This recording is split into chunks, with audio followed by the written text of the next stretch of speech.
Grow your practice, grow your wealth, grow your impact. Find out how to spend less time in the dental chair and more time on the things you love. Welcome back to the Dental Wealth Podcast, and happy holidays to the listeners. This is going to be coming out around the Christmas, New Year's Eve time. So happy holidays to all listeners. With me in the studio, as always, is the wonderful Mr. Eric J. Moore. You know, I should have had like some kind of Santa hat on or something for this episode. Or, like blinkly lights. That's all post-production. Reese, what do we got to do post-production to put some post-production. That's right. That's like right. Santa like walk across the screen. It'll be great. You can only view the Dental Wealth Podcast on YouTube.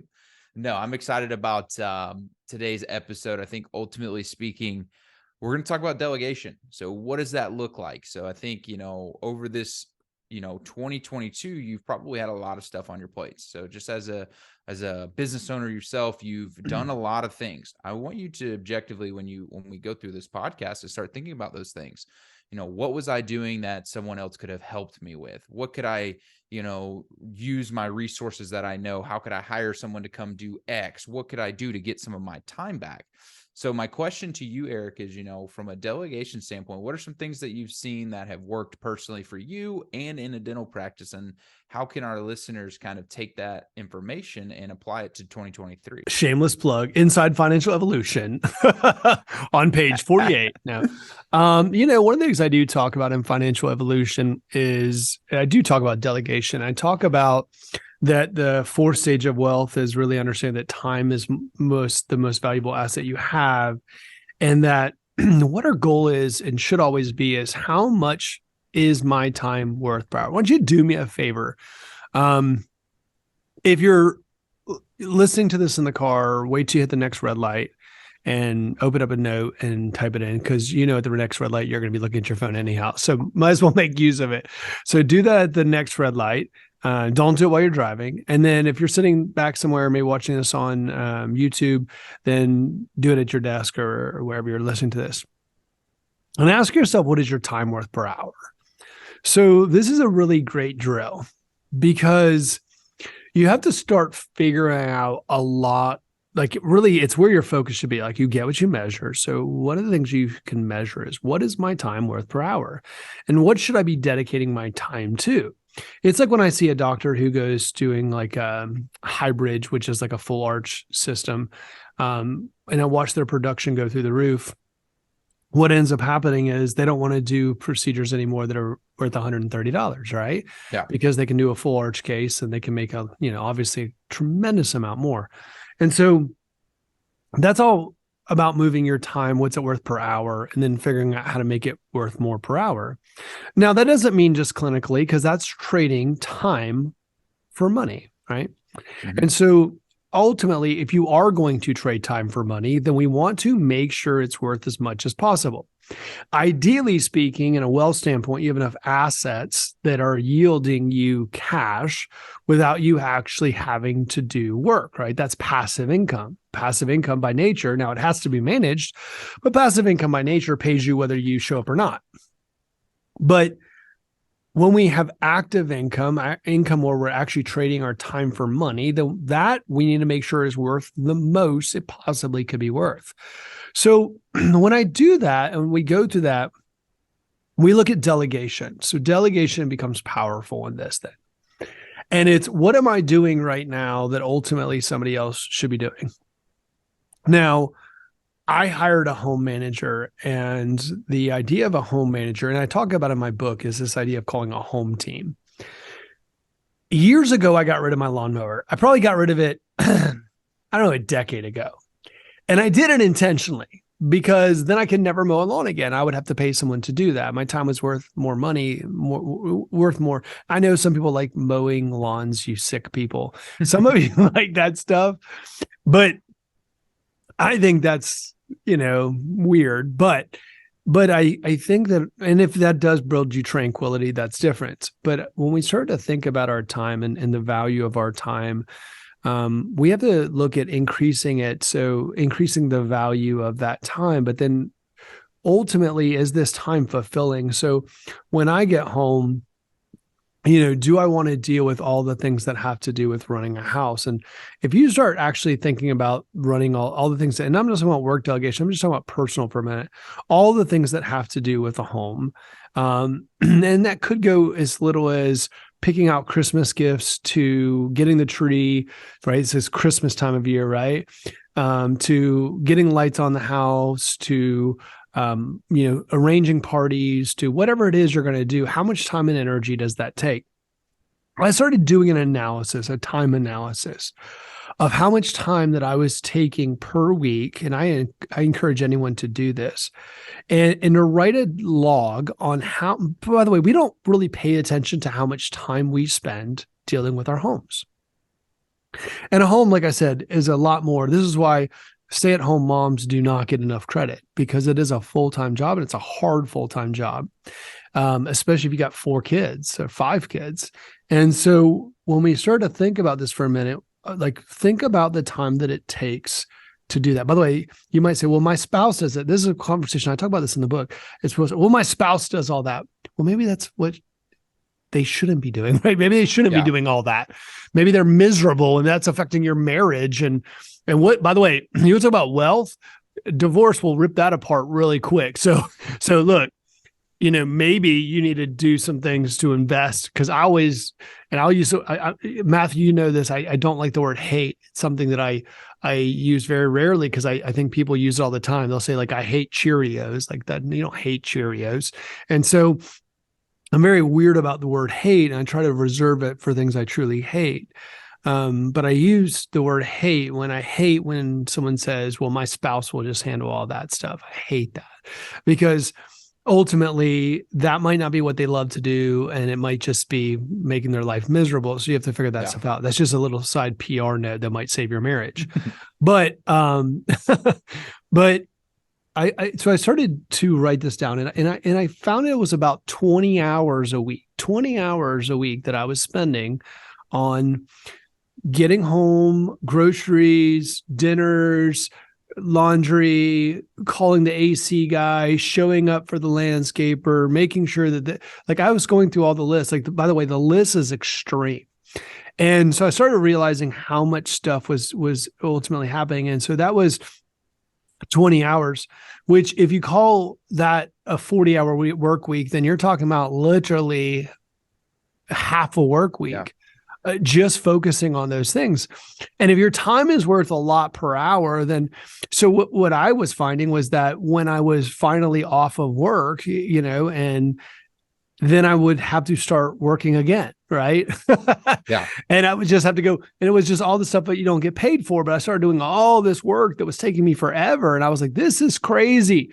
And I was losing Sundays and I was losing weekends, and I was weeknights. And now, it was one of those things where it's like, either two things should be happening when I get home. I should be focused on family, recharging, or I should be working. I mean, it's one or the other, but I couldn't do either. I couldn't recharge, and I couldn't go back to work because I had to do all these things. Mm-hmm. And so having somebody who can handle all these things, I just got a text from her just a little bit ago, and what she was getting done today, and asked me if I wanted anything else to be done. And so that's just an example. That might not fit into your life or what you want for your family or your life. That's fine.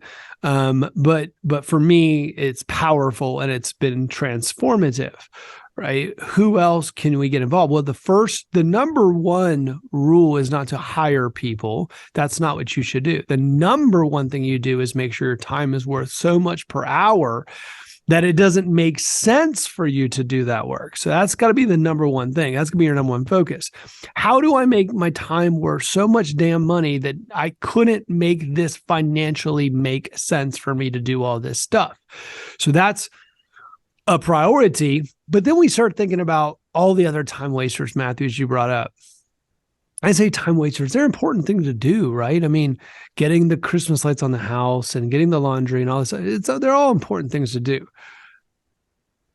But the work stuff is the same way. Like, how many things do we do that ultimately speaking are important, but they're not things we have to handle? Somebody else could handle them. Well, if you do that, it's like when a doctor is working 4 days a week, and then we free them up a day, and then they decide to just now take 4-day weekends. It's like, okay, that's fine, but it's not going to grow the business, right? And the ideal situation is we free up time so that we can fill it. Time and money are both so elastic. If anyone's ever freed up a day off, watch how fast that day off gets filled, right? I mean, Matthew, as soon as we take a day off, right? It's always like, and then by the way, don't ever tell someone you have a day off, right? Because as soon as you do, they're like, oh, if you're married, especially like if you're living with whatever it is, your ever situation, as soon as you, oh, well, then can you take Johnny to the doctor? And can you go by the pharmacy? And can you go do this? And can you pick up the kids at school? And and then you're like, oh my gosh, I would have just been better off at work, right? Yeah. If you've ever met retired people, they're the busiest people you know. Time and money are both very elastic. You know, people say, well, if I just make more money, then I would have more. Not necessarily, because it's, you know, you pay off a mortgage and watch how quickly the $3,000 or whatever you're paying for your mortgage disappears.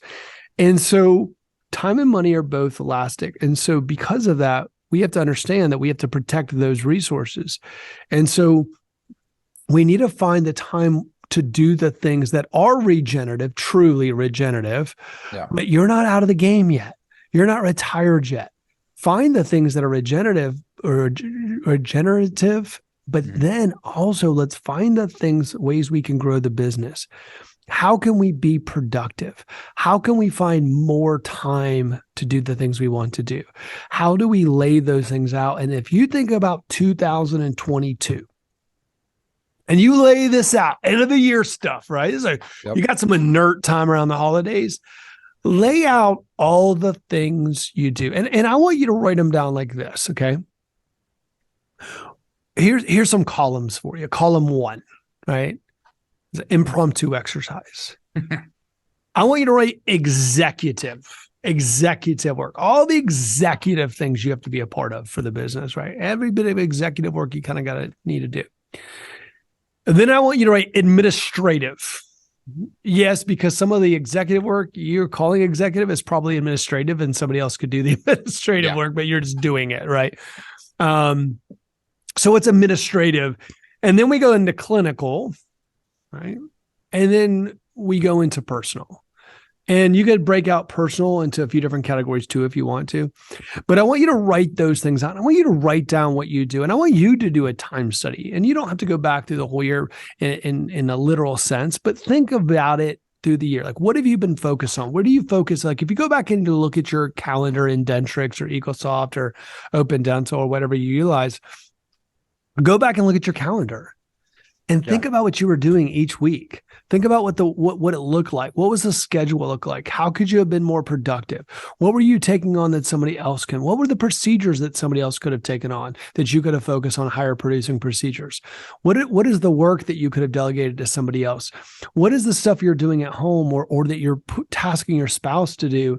But look, when you come home, I would want, I like to have a rested spouse when I come home. I don't want them to come home and look like they're just got put through, torture. I want them to be rested too. Like we all need that regenerative, because then we're at our best. Yeah. Then when we do focus on work, we are at our best.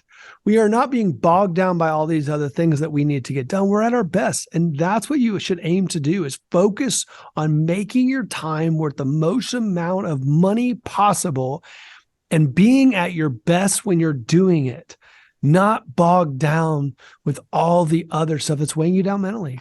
Yeah. I think, in the dental world too, you have the data. I think a lot of times, we talk to practices all the time that have been, a $2 million practice for the last 10 years, and they just can't seem to get over the hump, or $1 million practice that just can't seem to get over that. When we talk about delegation and time purposes, go back and look at the calendar. I mean, your calendar is probably going to look very similar this coming quarter. Q1 of 2023 looks probably very similar to Q1 2022. Start lining them up and saying, okay, out of these, I have the personal experience from doing it this past year. Which of these could I have delegated? What could I have done from this to focus my efforts over here? How could I have done this differently? Start looking at that and coming up with a game plan. I think you hit the nail on the head when you said, a lot of times people will just figure out how they can delegate stuff without saying, well, how can I increase my value enough to pay for me to outsource that work? It's just like when we talk about if somebody wants a new car and they're just like, okay, I don't know how I'm going to be able to afford the $1,500 car payment on this Mercedes that I've wanted forever, instead of just thinking, how can I go make $1,500 more? It's how do I increase my value enough to where it makes financial sense for me to replace this with this. And start looking at that. You have all the data. You have in a dental practice, it looks very similar unless you're adding locations like crazy year on, year out. I guarantee you Q1 of next year is already going to look very, very, very similar to Q1 of this coming year. And you can go look at the calendar and fact check me on it, but I'm willing to bet that it's going to look very similar from if you have kids, what their parties look like, what their school schedule looks like, what your patients, a lot of times patients come on around the same time each year. It's going to look pretty similar. So look back at it and say, all right, of these things, what did I not enjoy doing? Like, which of these was not good? And then have that list and say, well, how can I increase my value from a standpoint to where I can get these things off of my plate? And what you'll see relief when you start getting those type of things off, and you'll start focusing on more and more things. I think, a lot of young doctors they have to balance it out. They have to balance out the fact that they want to start a family and have kids, or they have kids and they're still trying to create a business. Well, a lot of times the family they're putting as their top priority, and they're feeling the stress of the business. Well, how do you use a time study to figure out, okay, so I'm doing all of this stuff over here and it's not helping with my business. How do I, get back my time to be able to do both? Start looking at those things, because that's, one of the biggest stressors that I get from young doctors is that I have a family, I have a newborn, I can't get away from the practice. I have to be home by this certain time. I have to do X, Y, Z. Well, what is it specifically that you're doing? And then how do we get you to a point where you can either just focus in on the things that you really like to do and delegate some other things, or vice versa? And I think that's, when you look at 2023 and you have to revert back to what happened in 2022 to set yourself up for success, you need to do that. Create the value so that you can get your time back and start doing it. And read Financial Evolution, people. Read it. I mean, that's a no-brainer right there. That'd be a great way to do it. Well, I mean, Financial Evolution really talks about the 5 phases of wealth, and really how to create, wealth, and what does wealth really mean? What does it really look like? And follow it. I mean, follow the formula. The formula was created by watching thousands and thousands and coaching thousands and thousands of dentists. And I pulled out, hey, this is what it looks like to be these people. Yeah. And you got to kind of start eliminating. And I think you hit it on the head, which is you can't just go back and hire people. You'll just decrease your income. I mean, maybe you have enough income you can just decrease, and that's fine. I mean, if you have that, but I personally would rather look at it from an abundance mindset and say exactly what you said, which is, how do I pay for this person? If I free up 20 hours of personal stuff, then I hope that I'm not just taking 20 hours and sitting on the couch with it, right? I mean, because that would be nice, but it's not productive. It's a lazy approach to saying, well, I'll just delegate anything, that way I can just chill. I mean, that's not the purpose of it.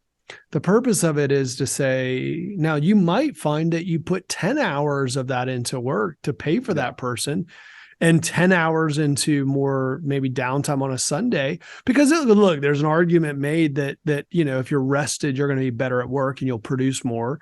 So, if you're always beat up because by the time you leave work, you're back at home and you're working at home and you're running the kids around, you're doing all that stuff and you never get a break, there's probably an argument made that you probably need some downtime. So it could free up you some downtime. So maybe not all of it should go back into work, but I do think you have to go back and say, look, if I was to have an extra 10 hours per week, and I'm just using the example of the one I gave, if I had another 10 hours a week, what is it that I could get done that I'm not getting done right now? What else, how much money could I make if I just had an extra 10 hours a week? And if you go back and say this person costs you X and I've got to produce Y to make that work, you'll be surprised how quickly you'll come up with that money and how you'll transform your life.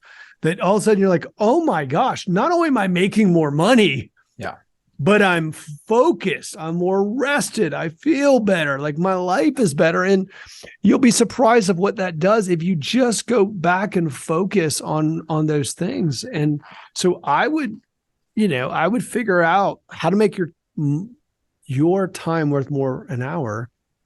And maybe the way you do is give yourself 20 hours a week to figure out how to make your time worth more money. Or what you would fill it with. So I'm surprised that the amount of people that do not work with executive admins that have 3 locations plus, it just blows my mind. It's like, what are you doing? Like, you're spending so much time doing so much stuff. And the reason I say executive admins, all you guys, well, I got an admin. I'm talking about somebody who is a critical thinker, who can do the thought, because it isn't until you hire a true critical thinker in your organization that you go, oh gosh, what was I doing before? it was a full-time job delegating to people. Yeah. And if your operations director is not your executive admin for the people in the back that say, well, I have Susie who is director of operations for us, and she's basically my admin. And you know what those people do? They come to our events and they go, oh my God, he gives me everything, or she gives me everything. I have to do everything. Too much stuff to do. And then they can't get their job done because ultimately speaking, they're tasked with everything. And so now they can't focus on what you hired them for. So now they're doing a bunch of other tasks. And so there is a part of this where you got to be effective at it and know how to do it effectively. And I think it's crucial. I think it's crucial to your growth and development as a leader. We talk about leadership. I mean, look, growth and development in your own leadership skills by knowing how to delegate and knowing how to handle the things you should be handling, and then hiring other people to do the rest is leadership. It's part of leadership, is to figure out exactly how do you become the most productive person you can be. And it isn't hoarding all the responsibilities because you don't think that anyone around you is intelligent enough to handle them. And in fact, if you don't have anyone around you that's intelligent enough to handle those things, you haven't hired the right people. You've outgrown your current team. And yet I would argue that it goes back down to what they call in business proverbial valley of death, which happens when organizations aren't willing to invest in management to delegate. And organizations hit a block, they hit a roadblock because they haven't invested in the management needed to get them to the next level. And because of that, they're stunted in their growth and they can't figure out why. And they keep banging their heads up against the wall. And the reason why is because there is a place in our organization where you have to invest in other people, and they're expensive, and bring them in to grow the organization because of the fact of you need critical thinkers on your side. And if you don't have them, you're not going to grow. Yeah. And I think it's not just the business approach, it's personal side too. I think a lot of the stress comes on the personal side too. It's when I'm out of the chair, I have to go home and deal with X.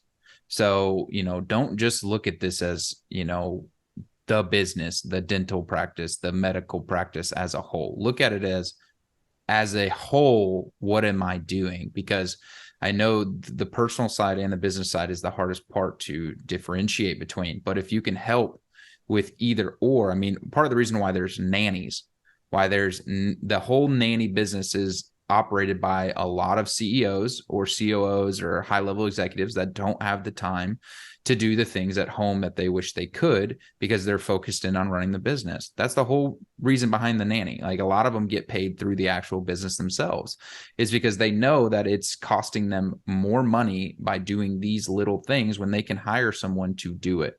So I think, how do you use the business to fill up some of your time, but ultimately look at the personal side too. I think that is one of the crucial things. The most people that are most stressed out, it's because the two are merging head on right now. You have your life and you have business, and that's basically anybody in the entire world is trying to balance out, okay, do I focus on this personal stuff where I have this business where I'm relying on a bunch of people and I have to take care of a bunch of people? What do I do here? It's finding that balance, but it's also looking at your time as a whole and saying, how can I use other resources? How can I delegate some of these things to help the two merge more efficiently? And I think that's the important part, especially in the holidays. Guys, it's the holiday season. Be merry, be jolly. We're excited to have you guys listen. As always, the gift of the Dental Wealth Podcast. We do this for you. We want to make sure we get stuff in your hands regularly so you got to go in the marketplace and utilize it, especially over the holiday season. I think we get the most listens during the holiday season because people have a little bit more time on their hands. So share it with people. Give the gift of the podcast. Well, find a partner. I mean, look, here's the thing. It's like the gym. Find a partner. Like, don't do this alone. Like, sit down with someone and say, listen, why don't we sit down once a week? We'll listen to Dental Wealth Podcast. We'll go through the old episodes, whatever it is. And let's create there is enough material in 200 because we're getting there, Reese. We're heading towards 200, right? 170 podcasts. Yeah. So there's a lot of podcasts, folks. So yeah. Go back and listen to the podcast, but grab something like that and say, like, do it with your spouse, do it with yourself, write it down, talk to somebody else, grab someone by the arm and grab a colleague and say, look, let's talk about this together. Let's hold each other accountable over the next 12 months. And let's call it delegation partners. And we're going to talk about what have we done over the last 12 months to make our time worth more per hour. And we're going to hold each other accountable for that. And then what we're going to do is we're going to go back and we're going to talk about delegation and what that looks like. And we're going to hold each other accountable for delegating and getting the task off. And the answer is not, I gave it to my spouse. Don't be a son of a gun. Like, that's not the answer. Is I make my spouse miserable and that way I could delegate it. Please listen. This is like I'm telling you, I'm going to come back to this for a second and give you like a PR. Like, don't do that. I have heard so many people in my office say to me, I'm just glad my spouse does do it. She already does that or whatever. Look, don't do that. Please don't do that. Look, it is overwhelming for them too. And so you need to sit down with them and have the same conversation with them. And what is it going to, because wealth, this is all personal. What is wealth? I mean, it's ultimately the ability to do the things you want with the time you have with the people that ultimately you want to do them with. And look, you can say, well, no, it's about a number in account. No, it's not. You can be a billionaire and have no time to enjoy family or anything else. It's literally being able to do the things that you want to be able to do in the time with the people you want to. Do you have time and you have the ability and the resources to do the things you want to with the people you want to do it with and the time you want to do it in? And you need to have that same conversation with your spouse. And this is a great time and say, hey, listen, in this last year, what could we have brought someone in to help us with? What would have given you a better quality of life? Maybe ask first, like, what would have given you a better quality of life in the last 12 months? What would have made your life easier that maybe you didn't have access to? Because sometimes when you're at the office for 10 hours a day, the reason why they're frustrated is because they're having to deal with all the crap. And if they didn't have to deal with the crap, now all of a sudden they're hoping you come home so that you can help them with the crap. And if somebody else was handling some of this crap, maybe they wouldn't be so frustrated. Maybe they'd be happier at the office for a little bit longer. But I want you to think about this. Like, I'm dead serious. Look, this is the Dental Wealth Podcast, but it's ultimately put on by Tower Leadership, which is a leadership company, which is and leadership, we're redefining leadership, redefining what it looks like and what the conversations look like and the critical conversations. And what I'm having right now is a wealth conversation, but it's also a leadership conversation. And when you look at your household and you look at yourself, first of all, you got to be able to lead yourself, right? I mean, you can't even lead yourself. How do you lead anybody else? So we're having a leadership conversation and lead yourself. If you can't lead yourself, then you shouldn't be leading anybody else.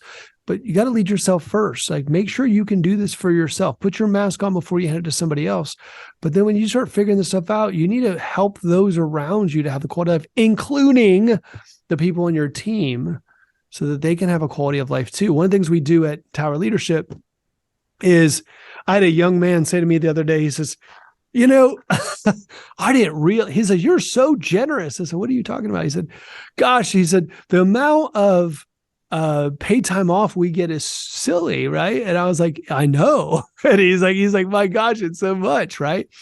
And so then we were talking about, and then we were talking about our policy around we get a self-care day, which, by the way, I am telling you to do this for your dental offices. We're a little different than you guys, okay? But we have a self-care day, which means that you get another day off, ultimately 1 day a month. You can just pick it randomly. You can just say, if you want to, you're going to play golf, or you don't have to play sick or whatever. You just take it today, like have a 3-day weekend or whatever. Now, the cool part about a self-care day is that they get to have some time off. With the same thing as for me, I started wanting a self-care day.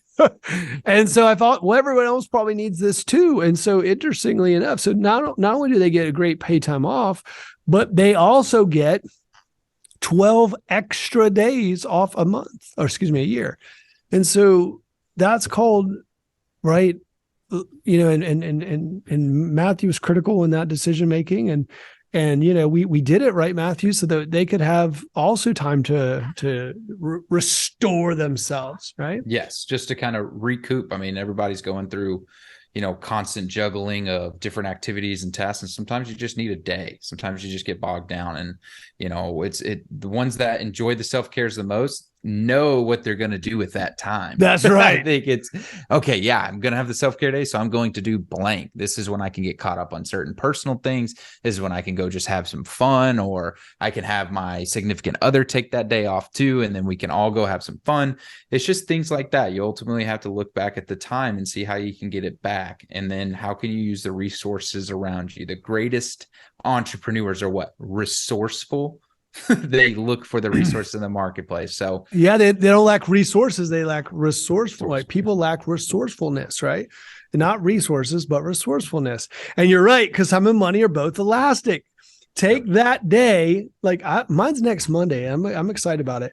So take that day and plan something that day. Go do something fun. Here's the only problem is I always take mine on Mondays, and the golf course is always closed on Monday. So I guess I don't ever get to play golf. I played like 2 rounds this year. That's how busy I am. So you got to make sure on that time that you have that, yeah, you're very scheduled with it. That's a great point. Go have fun with your spouse. Say, hey, listen, let's take this Monday, or let's take a 3-day weekend and let's go do something with it. So if you create that time, make sure you fill it, because if not, something will fill it. If you're passive, ever notice, like, as soon as you got, like, you have a good month and all of a sudden the AC breaks and you got to go buy another AC, like, something always comes and grabs your money. So you better do something with it before it's taken. Same thing with time. You got to do something with it before it's taken. Well, happy holidays, guys. I think this is a great way to kind of wrap up the podcast. I know if we don't see you before the year's end, have a happy new year, everyone. Be ready to go for 2023. Figure out ways to get your time back. Use the time wisely. Subscribe to the Dental Wealth Podcast as always. Thank you, Mr. Moore, for being in the studio with us, and we will see you guys next time.